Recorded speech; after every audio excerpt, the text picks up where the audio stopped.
پچھلے خطبے میں بھی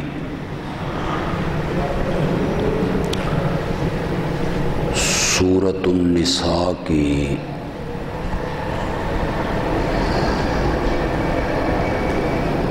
یہی آیت کریمہ میں نے تلاوت کی تھی۔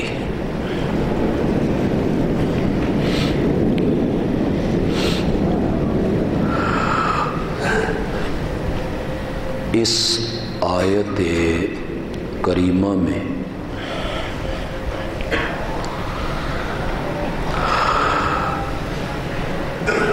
اللہ نے اپنے حق کا ذکر بھی کیا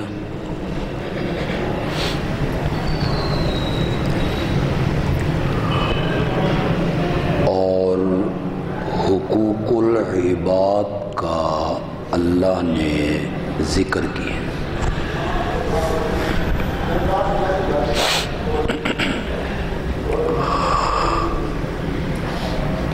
حقوق العباد میں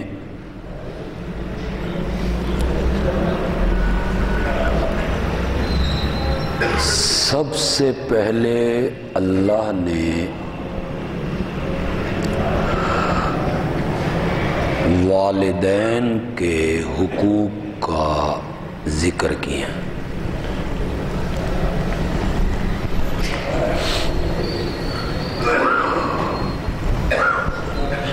اور صرف اس مقام پہ نہیں،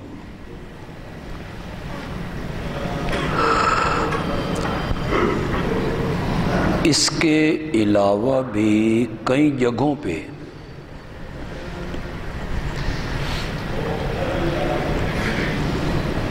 اللہ نے اپنے حق کے بعد ماں باپ کے حق کا ذکر کیا۔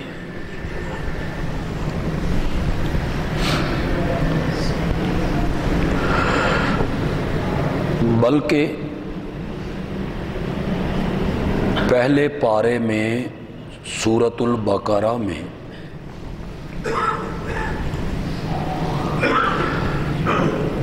بنی اسرائیل سے لیے گئے ایک عہد کا قرآن نے ذکر کیا۔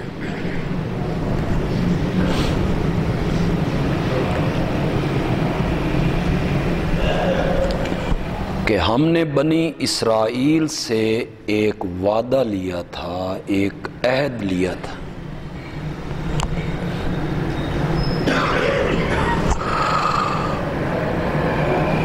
تو اس میں پہلے ذکر کیا کہ لا تعبدون الا اللہ،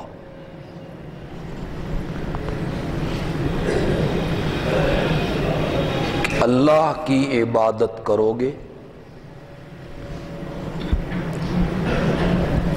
وبالوالدین احسانا، اور ماں باپ کے ساتھ حسن سلوک کرو گے۔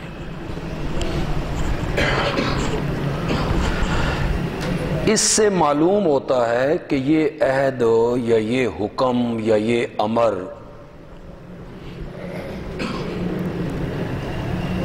صرف اس امت کو نہیں دیا جا رہا، بلکہ پہلی امتوں کو بھی یہی حکم دیا گیا۔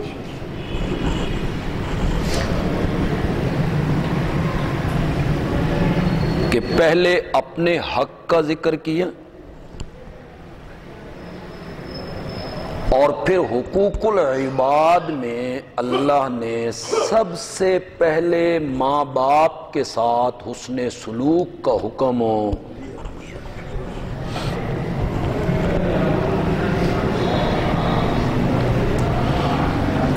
سورۃ بنی اسرائیل میں کہا وَقَضَىٰ رَبُّكَ أَلَّا تَعْبُدُوا إِلَّا إِيَّاهُ وَبِالْوَالِدَيْنِ إِحْسَانًا، تیرے رب نے یہ فیصلہ کیا ہے، یہ حکم دیا ہے کہ اسی کی عبادت کرو گے، وَبِالْوَالِدَيْنِ إِحْسَانًا، اور ماں باپ کے ساتھ کیا کرو گے؟ حسن سلوک کرو۔ میں کتنی جگہیں ذکر کروں. سورت لقمان ہے،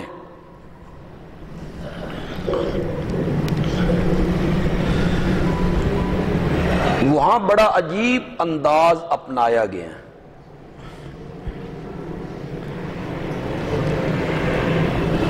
حضرت لقمان اپنے بیٹے کو نصیحتیں کر رہے ہیں.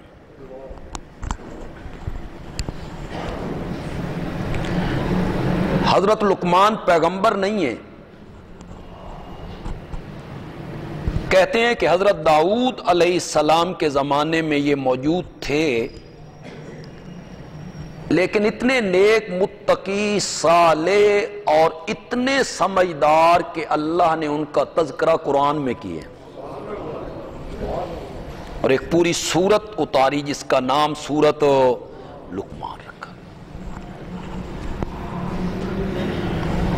آپ کو اگر موقع ملے تو گھروں میں جا کے یہ سورت لقمان پڑھیے گا، اس کا ترجمہ پڑھیے.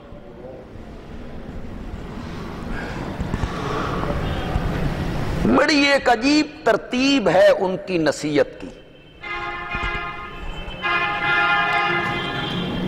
سب سے پہلے عقیدے کی اصلاح کی.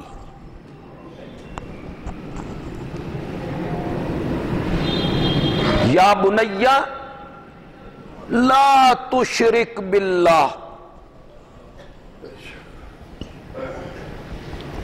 اللہ کے ساتھ کسی کو شریک نہیں بنانا. ان الشرک لظلم عظیم. سب سے پہلے عقیدہ درست کیا، شرک نہیں ہونا چاہیے. اس لیے کہ تمام اعمال کی قبولیت کا دار و مدار جو ہے وہ کس پر ہے؟ عقیدے پر. عقیدہ صحیح نہیں ہے تو کوئی عمل بھی اللہ کے ہاں درجہ قبولیت نہیں رکھ سکتا، نہیں پا سکتا. بیت اللہ کی تعمیر ہو، حاجیوں کو ستو پلانا ہو، بیت اللہ میں جھاڑو دینا ہو، اس کا متولی بننا ہو، کوئی عمل درجہ قبولیت نہیں پاتا جب تک عقیدہ صحیح نہ ہو. اور اگر آپ میری بات کو سمجھیں اور اس کی تائید کر دیں کہ ایمان کا جو ایک مکان ہے اس میں نماز بھی ہے، روزہ بھی ہے، حج بھی ہے، زکوٰۃ بھی ہے، تلاوت ہے، ذکر ہے، اذکار ہیں، تہجد ہے، معاملات ہیں، حقوق العباد ہیں، یہ جو ایمان کا ایک مکان ہے اس کی بنیاد عقیدہ توحید ہے. اس مکان کی بنیاد ہے عقیدہ. اگر عقیدہ توحید میں فطور ہے کوئی عمل اللہ کے ہاں درجہ قبولیت نہیں پا سکتا. میرا یہ موضوع نہیں ہے کہ میں اس طرف نکل جاؤں، بس اتنی بات کہوں گا کہ دانا آدمی اور عقل مند آدمی جو ہوتے ہیں وہ ایک اچھا مکان بنانا چاہیں تو اس کی بنیادیں مضبوط رکھا کریں. پہلے بنیاد پہ محنت کرتے ہیں، مضبوط بنیاد. حضرت لقمان نے بھی، میں نے کہا نا کہ آپ سورت لقمان کو جا کے پڑھیں گے، جائیں گے گھروں میں، لیجئے میں نے کھولا تو سورت لقمان ہی نکل آئی. آپ گھروں میں جا کے پڑھیں گے. یہ 21ویں پارے میں ہے. میں جو چیز صرف اس میں بیان کرنا چاہتا ہوں، میں صرف ایک چیز بیان کرنا چاہتا ہوں، ان کی نصیحتیں آپ وہاں پڑھیں، اس کی ترتیب آپ دیکھیں. پہلے عقیدہ، پھر عمل. اقیم الصلاۃ، بیٹا نماز کو قائم رکھ. اور تیسرے نمبر پہ کہا کہ وَأْمُرْ بِالْمَعْرُوفِ وَنْهِ عَنِ الْمُنْکَرِ، بیٹا جب اپنی اصلاح ہو گئی ہے تو اب دوسروں کی بھی اصلاح کر،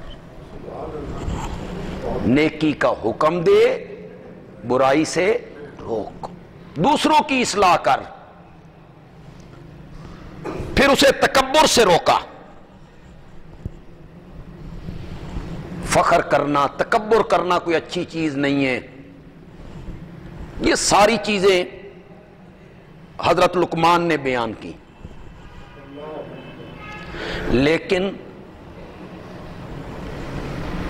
مروتاً اپنے حق کا ذکر نہیں کیا۔ حالانکہ چاہیے یہ تھا کہ اللہ کے حق کے بعد بتاتے کہ ماں باپ کے ساتھ اچھا سلوک کر۔ یہی قرآن کی ترتیب ہے، جس جگہ بھی اللہ اپنے حق کا ذکر کرتے ہیں وہاں ماں باپ کے ساتھ حسن سلوک کا حکم دیتے، یہ ایک ترتیب ہے۔ تو حضرت لقمان اتنا حکیم آدمی، انہوں نے یہ ترتیب نہیں رکھی، انہوں نے عقیدے کے بعد نماز، نماز کے بعد امر بالمعروف، اس کے بعد تکبر سے بچنا، ان کی یہ ترتیب ہے۔ لیکن جب اللہ نے ان کی نصیحتوں کو ذکر کیا نا، تو وہ جو نصیحت تھی شرک نہ کر، پھر اس کے بعد ان کی نصیحت تھی نماز پڑھ، اللہ نے ان دونوں کے درمیان کہا لقمان نے میرا حق بتایا ہے نا، اب میں ماں باپ کا حق بتانے لگا ہوں۔ تو وہاں اللہ نے اپنی طرف سے حق بتایا، وَوَصَّيْنَا الْإِنسَانَ بِوَالِدَيْهِ، ہم نے انسان کو حکم دیا ہے کہ وہ اپنے ماں باپ کے ساتھ اچھا سلوک کرے۔ تو حضرت لقمان نے تو مروتاً اپنے حق کا ذکر نہیں کیا، تو اللہ نے حضرت لقمان کی اس نصیحتوں کے درمیان ماں باپ کا حق بتایا، وَوَصَّيْنَا الْإِنسَانَ بِوَالِدَيْهِ، ہم نے حکم دیا ہے انسان کو کہ وہ اپنے ماں باپ کے ساتھ اچھا سلوک کرے۔ اس کے بعد فرمایا حملتہ امہ وہنا علی وہن وفصالہ فی عامین، اس انسان نے کبھی نہیں دیکھا کہ اس کی ماں نے کمزوری پہ کمزوری برداشت کر کے کتنی مدت اسے پیٹ میں اٹھایا۔ حملتہ امہ وہنا علی وہن، پہلے اسے پیٹ میں اٹھایا، وہ مشقت برداشت کی، وفصالہ فی عامین، پھر اس کا دودھ چھڑایا، فی عامین، 2 سالوں اسے اپنا دودھ پلایا۔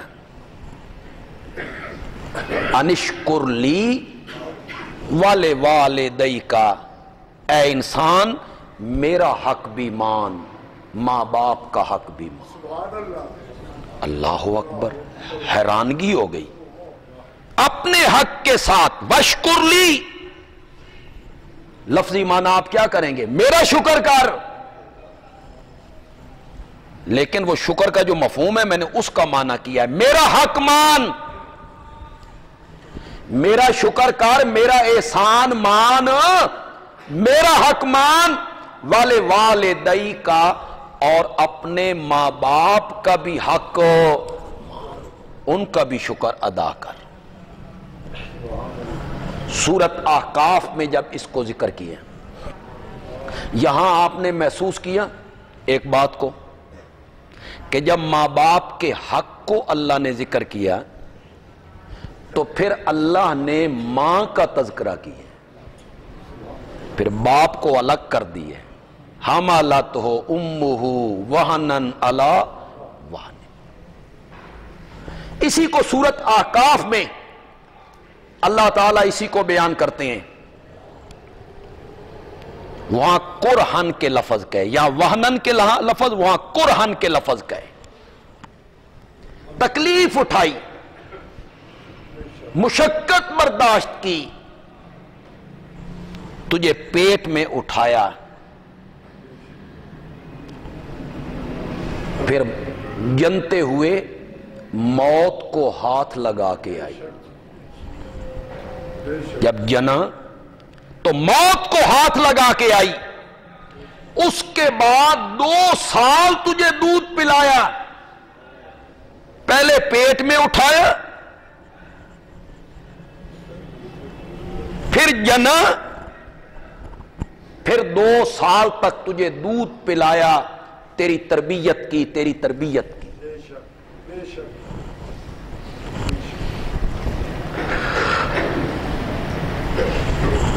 اگر آپ قرآن و حدیث کو دیکھیں تو اگرچہ درجہ تو مردوں کا زیادہ ہے، الرجال قوامون علی النساء، ہم نے مردوں کو عورتوں کا قیم بنایا، نگران۔ اس کی آگے وجہ بیان کی، ایک وجہ تو یہ ہے کہ میں نے فضیلت دے دی، دوسری وجہ یہ ہے کہ وہ کماتا ہے، محنت کرتا ہے، پالتا ہے۔ الرجال قوامون علی النساء، لیکن جب ماں اور باپ کا تذکرہ آیا نا، وہاں شریعت نے ماں کو آگے کر دی، ہر جگہ پہ باپ کو آگے کیا، مرد کو آگے کیا۔ الرجال قوامون علی النساء، امام مرد بن سکتا ہے، قاضی مرد بن سکتا ہے، سربراہ مرد بن سکتا ہے، وہ مردوں کو ہی فضیلت دیتے چلے گئے، مردوں کو ہی۔ لیکن جب ماں باپ کے حقوق کا ذکر آیا تو یہاں اللہ نے باپ کو پیچھے کر دیا، ماں کو آگے کر دیا۔ وہاں اللہ پھر ماں کا تذکرہ کرنے لگتے ہیں۔ ان الجنۃ تحت اقدام امہاتکم، یہاں ماں کو آگے کر دی، جنت تمہارے باپ کے قدموں کے نیچے ہے، جنت تمہاری ماؤں کے قدموں کے، یہاں عورت کو آگے کر دی۔ مولانا احتشام الحق تھانوی رحمت اللہ علیہ کہا کرتے تھے کہ میری چھوٹی بیٹی وہ گھر میں کہنے لگی، جنت تو ماں کے قدموں کے نیچے ہے اور باپ کے پاؤں کے نیچے تو چپل ہے، تو یہاں ماں کو آگے کی، ماں کے قدموں کے نیچے۔ اچھا ایک بات آپ بتائیں، یہ مادری زبان کیوں کہتے ہیں؟ زبان تو باپ کی بھی وہی ہوتی ہے، جو زبان ہے وہ باپ کی بھی تو وہی ہے نا، پدری زبان کیوں نہیں کہتے؟ یا کیوں کہا گیا مادری زبان؟ اس لیے کہ زبان کا تعلق بھی تربیت سے ہے، اور تربیت باپ کی نسبت کون زیادہ کر رہی ہے؟